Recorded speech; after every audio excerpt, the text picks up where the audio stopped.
Dear Franny Podcast is sponsored by Audible. Audible is the world's largest provider of audio entertainment. I myself have over 100 books that I have downloaded from Audible on my phone right now. And if not for Audible, I would not be able to keep up with all of the books and all of the podcasts that I want to hear because life is really, really busy. But with Audible, you can take all of your titles with you on the go. They sync across devices. And I love when you can listen to the author read their own book. So Arlen Hamilton, who was a guest on this podcast a few months ago, she wrote a book called It's About Damn Time. And I loved listening to the audio version of that book and listening to Arlen's voice tell me her story. So I'm a big, big fan and a long time subscriber of Audible. And as a listener of this podcast, you can get a free 30-day trial of Audible by visiting audibletrial.com/dearfranny. Audible Trial, audibletrial.com/dearfranny. When you use your trial, you can cancel at any time, no strings attached. And the title that you get, and you get 2 titles if you are an Amazon Prime member, whatever titles you get to keep them. You download them and you get to keep them forever, even if you wind up canceling your membership. But I don't think you will because it's that good. So visit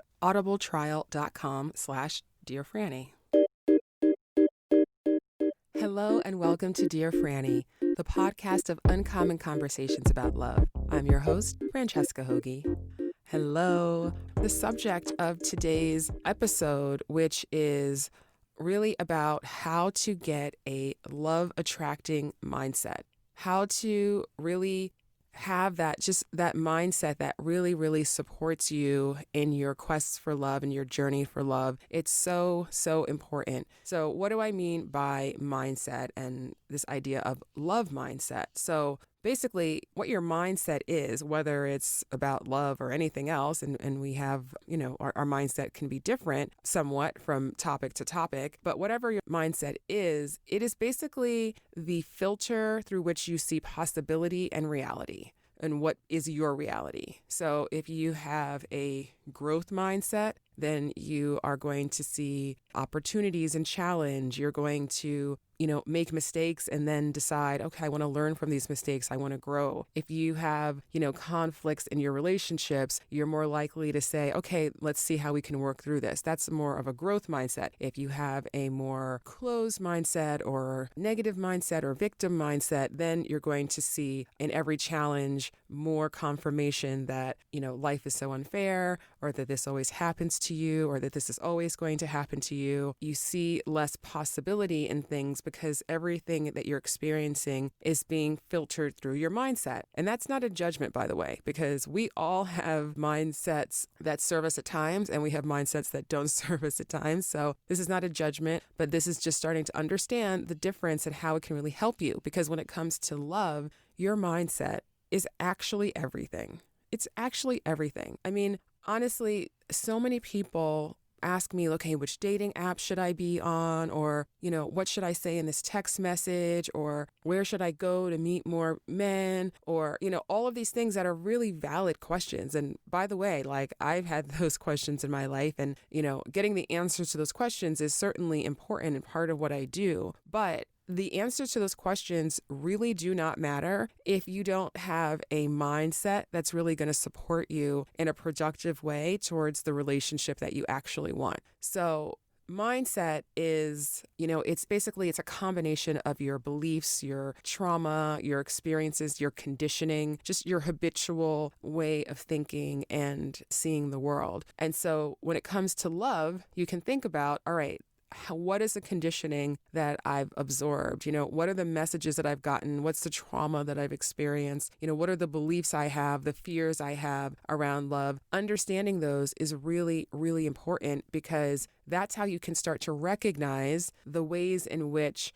those beliefs, all of those experiences, all of that conditioning might be working against you, right? And so, I talk about love blocks a lot, right? And the 6 most common love blocks I see are basically, a love block is part of your mindset, but it's also, once you start to shift your mindset, then you can really clear these love blocks much, much, much faster. the number one love block that I would say is fearing rejection. And I see that so much. I see people fearing rejection, and that shows up in so many ways. It can show up as I'm not going to date at all and completely just, take myself out of the running to protect myself. Some people fear rejection in that kind of manifestation of it. For other people, it's not that they don't date. It's not that they don't get into relationships, but they are constantly worried that, my partner is going to reject me, right? And then there are people who are in a dating stage where when they go into dates, because they're so fearful of rejection, now their goal when they go on a date, when they're meeting people, is I just want this person to like me. And that's the goal. It's not about, I want to see if we like each other. I want to see if I like them. It's about focusing on what the other person thinks of you. And the challenge of that is that, first of all, it doesn't feel good. It's not a successful way to get into a healthy relationship. But also, what that then does is it stops you from being your authentic self, because now everything you're saying or doing is going through this filter of, well, what's this person going to think of it? And you decide in your judgment that, they're going to think that the real you, any part of the real you, is somewhat undesirable, then you're going to hold that back. And that harms you. And that certainly does not put you in a solid foundation to build a truly connected relationship, a true love relationship, because in a true love relationship, you need to have vulnerability. And that's because that's what creates true intimacy, right? And you need to have emotional safety. So that ability to be able to express your emotions to your partner and vice versa. So fearing rejection is something that can really, really stop you in your tracks when it comes to moving forward. Because I truly believe that the relationship that you want, the true love relationship that you desire, is 100% possible for you. I truly, truly believe this. I believe that your work at this point in your love journey, and if you're still listening to this, then this must be resonating with you on some level. At this point in your love journey, your work is to clear the blocks, any obstacles that are standing in between you and love. And it's not that you have to 100% clear everything and be super perfect and never fear rejection ever again. No. But the more you can bring your awareness to it and start to shift your mindset, because I say, and you probably have heard me say if you listen to this podcast, rejection isn't real, right? That's a concept that I personally adopted for myself years ago because I realized in dating that I was fearing rejection. I was feeling easily rejected. And then I started to just think about, well, hold on a second. I'm calling this rejection. I'm making this about me not being good enough in some way. But what if it's just we're not a match? What if it's just I'm looking for a relationship and he's not, and so he doesn't want to waste my time? Whatever the story may be, even if someone's just not into you, you're not their type, like they're not attracted to me or whatever. Why am I calling that rejection? Rejection is an emotion, and your emotions are valid, but they're not facts. So you're calling it, by labeling something as rejection, it creates shame. Really. So there's a shameful emotional heaviness that accompanies that feeling of quote unquote rejection. So once I understood that, I was like, okay, I need to shift my mindset around rejection. Instead of being afraid of being rejected, what if I just decided that rejection isn't real? And the whole point here is for me to find someone who he and I both want to be together, and we want to have the same kind of relationship, and we are into each other. And that's it. I'm not going to label anything else as rejection. So that's the first one that I see. Number 2 is pessimism. And that's just general cynicism, worry, fear, lack of belief that you're actually going to have the relationship that you want to have, right? So this is on full display in our society, certainly on social media. I just saw a tweet last night from a woman that I know who I respect a lot, and she writes a lot about dating and her dating journey. And, she just had this whole tweet thread last night that was like, complaining about this guy, complaining about this guy, complaining about that guy. And then, ending with, and this is why I'm still single and I might always be single. And my heart really went out because I understand that sentiment. I understand that feeling so much, and I have so much empathy for that. However, I also know that it's really, really, really important to start to heal that fear that it's not going to happen to you. Because if you're not able to heal that fear, now you have, that belief becomes your reality because of your mindset. Because what our mindset is, it's, like I said, it's the lens, it's the filter through which we experience things. And that's not just some objective thing. This is our emotions, right? So this is how we emotionally respond to things. This is how our subconscious mind is activated, and our subconscious mind is 90%, by the way, of your mind. Only your logical brain is only 10%. Your conscious awareness, right, is only 10%. So all the rest of you, and it's a lot of you, is playing out all of these beliefs in real time in your life. And your mindset is kind of the manifestation of that, right? As I said earlier, it's a manifestation of those beliefs and those fears. And so when you have a mindset that supports you, so if you have a mindset that says, even though I don't know where this person is or how I'm going to meet them, I choose to believe that love is possible for me.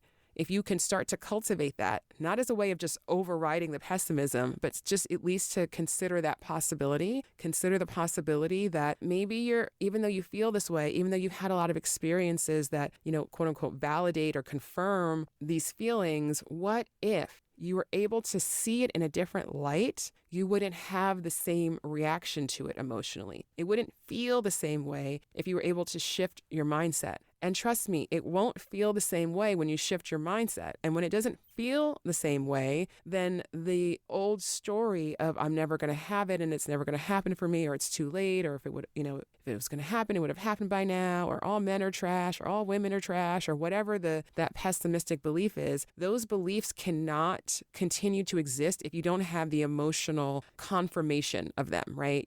Your emotions don't kick in and say yes and co-sign those beliefs. So when you start to shift your mindset, you start to diminish that emotional reaction to the fears, and then they just have less power over you. So it's an incredible thing. And I have done this. I'm telling you, I went from someone who was so avoidant because I really just felt fundamentally like I was just unattractive. I just felt like I was unattractive to men, not as a person. I mean, I've always had guy friends. And actually that was part of the story. It was like, oh, guys love me. They love to be my friend and tell me about all the women that they're in love with. I mean, and that was really my life for many years, really close guy friends. And I'm getting the blow by blow of every single, person they're dating, and just feeling like, why is this an experience that I'm just not having?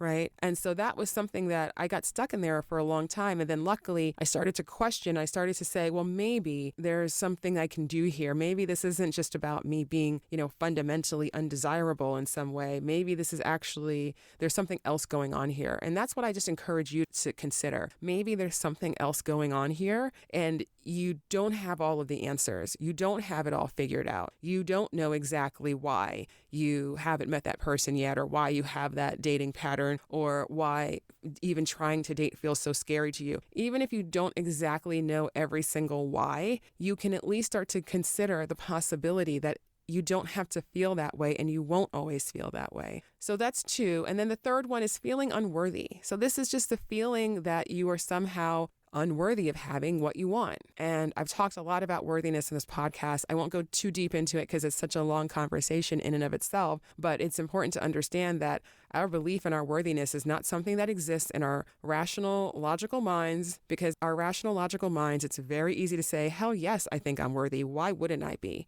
But then when you actually start to look at your life in an area like money or love or your health or your career or friendship or whatever part of your life it is, you start to look at it, and by really looking at the results, right, the outcomes, you can start to see, maybe if I truly believed I was worthy of having something, it would activate something within me that thing would be coming into my life. So the absence of it, maybe that means something. Maybe it means something that I actually have control over. So maybe, and I'll use money as an example, and there's a lot of great correlations between love and money and how they're really tied to self-worth, and there's so much conditioning and shame and societal, expectation and judgment. So money and love are very closely linked. And so no surprise, as I've had a long love journey, I've also had a long money journey. And, for many years, it wasn't that I couldn't make money, because that actually my story was I can always make money. That was something that I believed about money since I was 12, because I started working when I was 12 and I've never stopped since. So I always had this belief that I could work and I could make money. And I thought for a long time, this is a really positive money mindset. It's a belief that I can always work and always make money. Like, that's good. That's a good thing. But then I realized, well, I had all these other beliefs, right? That if I had a lot of money,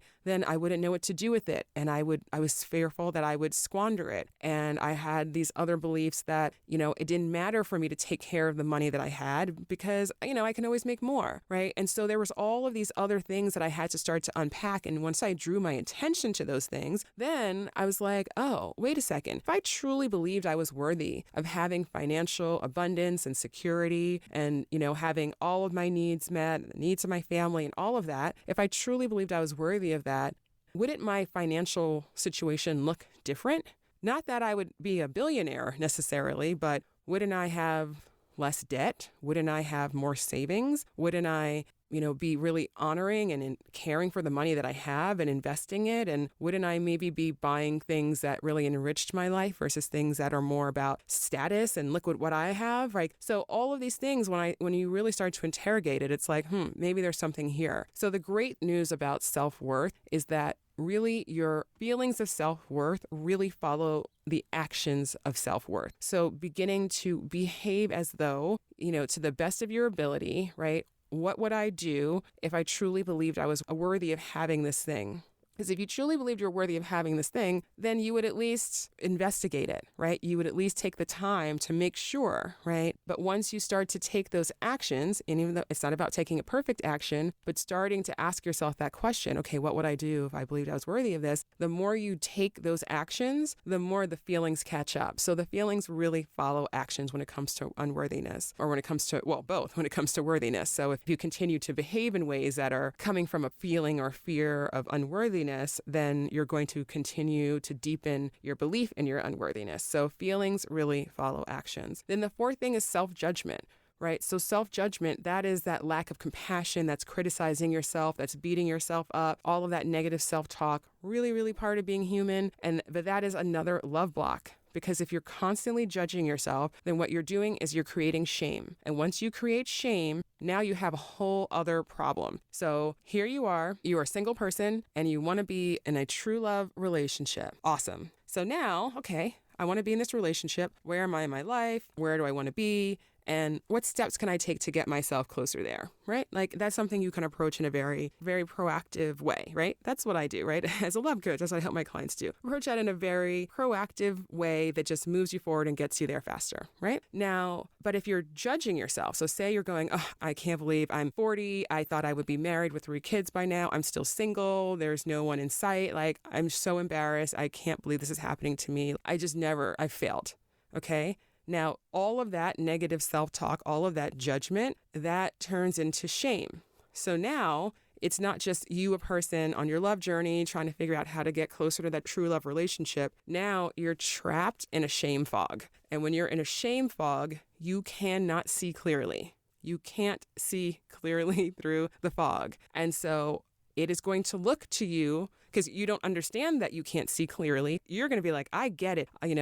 All people are this, or everyone's a liar, or I always get rejected, or, everyone I date is emotionally unavailable and doesn't want commitment, or I'm always getting taken advantage of. That's all you're going to be able to see in the shame fog. You're not going to be able to see, wait, what are the ways in which I have been unconsciously making choices that have led me into this situation over and over and over again. So once you start to be more compassionate towards yourself, and that's a huge mindset shift, to start to really shift and move towards self-compassion, giving yourself that grace, forgiving yourself, just letting go of the judgment, okay? Even if you're like, you know what, I suck. Pretty sure I suck here, but you know what? I'm just going to give myself a break for a moment because I want to be able to see through the shame fog. So this isn't about like you got to make everything Pollyanna and now do a million positive affirmations. I'm not a fan of positive affirmations if you haven't already had the realization. Positive affirmations are great to reinforce something that you've already really had that aha to believe. But if you're not there and believing it, a positive affirmation, in my opinion, isn't going to do you any good. But anyway, getting back to self-compassion though, it's just about realizing everyone deserves compassion. All humans deserve compassion. we were all newborn babies once, and I think we can agree newborn babies deserve compassion, right? And so what happens is that we're able to have compassion for babies and young children, but then the older you get, the less compassion, the more judgment, the more you shouldn't make mistakes. You should have had this figured out by now. You should be this, you should be that, all of those things, right? All of those judgments take us further away from that compassion that we all actually deserve. So you are no exception. You deserve compassion. So really cultivating that self-compassion is powerful, powerful, powerful practice. And then the fifth is really being closed off, more avoidant, right? Having that real fear of vulnerability, having that fear of letting people see the real you, having that fear of what's going to happen if somebody gets to know the real you, right? See you for who you really are. Any of those fears, and they're very, very natural and they're very universal. Everyone can relate to all of these. We can all relate to all of them in some part of our lives, and more often in many parts of our lives, right? So that fear is so understandable. However, you cannot have true intimacy without vulnerability. So the mindset shift of, okay, I understand that I feel this way. I'm not judging myself for how I feel. I also know that my feelings aren't facts. And so I'm going to stay open to the possibility that what I actually want is possible for me. I'm going to stay open to the possibility that I can actually grow in my ability to be more vulnerable. I'm going to stay open to the possibility that there are people in this world who, if they saw the real me, they would love the real me. So it's really important to see, like I said, the block and then how you can start to shift it in your mind, because that mindset shift is so, so, so powerful. And then the last one, and it's kind of I've touched on it a little bit already, but it's really just a lack of gratitude for yourself and for your journey. So a lot of, that judgment of like, I work with clients, some of my clients, they are like, these incredible, creative, talented, just like incredible people. Like they've just got great ideas and passion and, they do these great things in the world, or I see the beauty and the amazingness of them, right? And they so often are just like, well, yeah, I don't know, just like they don't want to give themselves credit for anything. They're just like, well, I'm just really disappointed that I haven't found that relationship yet. And because of that, they're like discounting everything else they've done in their lives, So I'm like, oh my God, you just had this amazing career opportunity, or you just, finished this incredible project. And they're like, oh yeah, thanks, cool. But, that's that.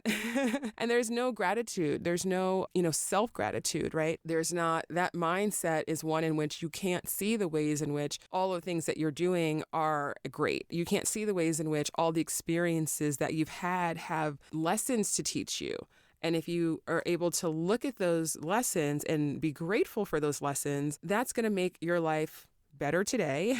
And it's going to make it easier for you to be in a love attracting mindset where, if you just think about it, right? Just imagine, just energetically, are you more drawn to the person who's like, everything sucks, my life sucks, nothing counts, everything sucks, it's terrible. Are you going to be energetically more drawn to that person? Are you going to be energetically more drawn to the person who's like, throughout the challenges of my life, I'm just really grateful that I was able to weather them and learn lessons and move forward. And, I want to live the best life I can. And so I really try to be gentle with myself, be compassionate towards myself, and, try to do better. Energetically, which do you think is going to be more attractive, right? Because that's like the energy, the vibe that you get from someone. I know that I certainly, when I was younger, I was so focused because we're so trained as women in this culture. I think it's better now, but my generation, not so great. But we're so trained as women in our culture to be so hyper-focused on, being in a relationship, to being chosen by a man. And, that's like, you can be smart, you can be successful, you can be all these things, but mostly you just need to be beautiful and attractive enough to be chosen by a man. That's basically the messaging. I didn't get that message like directly from my parents or anything like that, but I got it from the culture at large, right? That's a lot of messaging that we get. So it took a long time for me to understand that, to me, if a guy didn't like me, I was like, oh, it's because I'm not pretty enough. That was where I always went. I didn't realize that I just didn't have good energy. I didn't have inviting energy. I had so much fear and self-judgment and feelings of unworthiness, and I wasn't grateful for myself, and I was closed off. I mean, all of these things that I'm talking about, I can relate. I have been there. And I didn't understand at that time that people who had the mindset that I actually wished that I had, that they were not going to be attracted to me. They could look at me and be like, she's the most beautiful woman I've ever seen, but they're still not trying to date me because the vibe is not right. The frequency is not right. So we can really, really, really, really drastically underestimate the importance of our mindset and our emotion and our energy in terms of who and what is going to be attracted to us. So these mindset shifts, instead of judging yourself, judging your journey, feeling, ungrateful for who you are and what you've accomplished, if you start to realize, well, what if everything is in perfect timing? What if actually every experience that I've had has made me into the person that I am today, and who that is actually amazing? What if you could start to realize like, well, you know what? I know I thought I was going to be in a relationship by now, but when I think about it, the kind of relationship I would have gotten in the mindset that I was in, isn't actually a relationship that would have sustained me. That was not a relationship I was likely to last. And if it did, it would not have been a happy one. So maybe I should be grateful that I had all those experiences that showed me that taught me those lessons. So now I can actually move forward towards the love that I want versus fearing that I'm never going to have it. So if you can start to shift your mindset into trusting, it is a leap of faith. I understand that. And I know that that's not always easy, but that leap of faith is so powerful. And when you make it, it is actually life-changing, like actually. So that's why I'm speaking so passionately about it, because your mindset matters so, so, so much. So if there's anything that you're struggling with in your dating journey and your love journey, I really encourage you to stop for a moment and to go back, take a step back. It's your mindset. What am I fearing? What are my thoughts about this? Write them down. What are you thinking about dating? What are the thoughts that most frequently go through your head when you think about love, when you think about relationships, when you think about yourself in relation to those things? And I know, by the way, this can be a scary exercise because you don't even want to face those thoughts. I understand that. But once you do, then you can get it out on paper and then you can say, wow, is this what I want to believe? Because we're really good at making ourselves right about whatever it is that we truly believe on a subconscious level. So just as believing what you don't want makes you really good at preventing yourself from getting what you don't want, but if you actually believe that you can have what you want, then all of your emotions, all of your subconscious, and your logical, rational, conscious thought now is all working together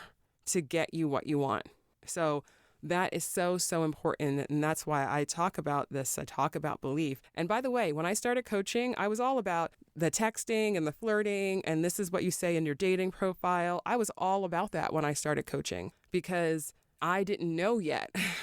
I didn't know yet that you can't just teach people that without really doing this deeper work if you want them to really be successful. So I thought that I can just teach people how to do this and they'll do what I say. But I was like, wait, why is this so hard? Why is this not always connecting, right? Why is there this resistance to showing up and being authentic? Why is there this fear of rejection clouding everything? And I was like, okay, we got to work at all of that stuff if any of the actions are actually going to yield the results that they want. Like I said, for myself personally, I have done this work and I've done it obviously with my clients. And I really, really encourage you to start to examine what it is that you believe is possible for yourself in love and really start to challenge that belief if it's one that doesn't serve you. If it's a good belief and it's working for you and you're like, yeah, this is my ideal love belief, then amazing. But if there's anything there that you're like, maybe it would be beneficial to believe something that's more empowering, right? So just maybe I'm going to be open to that possibility. Don't try to go right to overriding the belief. Just consider that possibility. I know it sounds so simple, but it's so, so powerful. All right. So I hope this was helpful, guys. 2 other things I want to mention before I wrap it up here today. So number 1, the doors of the True Love Society are open. The True Love Society is my new online community, and I just launched it a couple weeks ago, and it's already a place that I'm so proud of and I'm so excited about. And the members are really starting to interact and support each other. And I really want to build this community to be something incredible and really special. And, we're doing live events inside of there. There's videos, there's lots of resources. I'm going to be doing some workshops, going to start a book club. There's going to be yoga, meditation. I'm working towards bringing all of these things to the platform. So we're building it together. And I would love, love, love for you to join us. So if you go to thetruelovesociety.com, very easy, thetruelovesociety.com, you can sign up. It's only $10 a month and you can cancel at any time. So you can come in,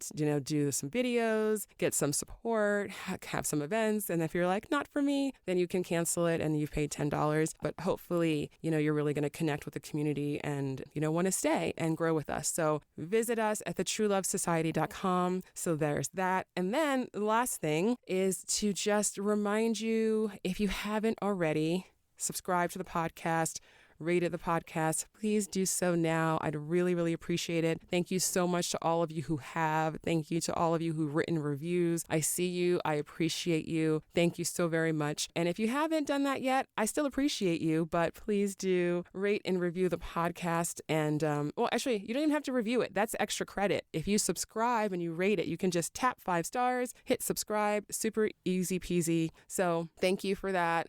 Thank you in advance. I see you guys all around the world listening to the show. I appreciate you so much, and I really hope that you are finding it valuable. Stay in touch with me on Instagram. I'm at dearfranny and at dearfrannypodcast. And again, join us inside of the True Love Society. Okay, have a beautiful day, everyone. I'll talk to you soon. Bye.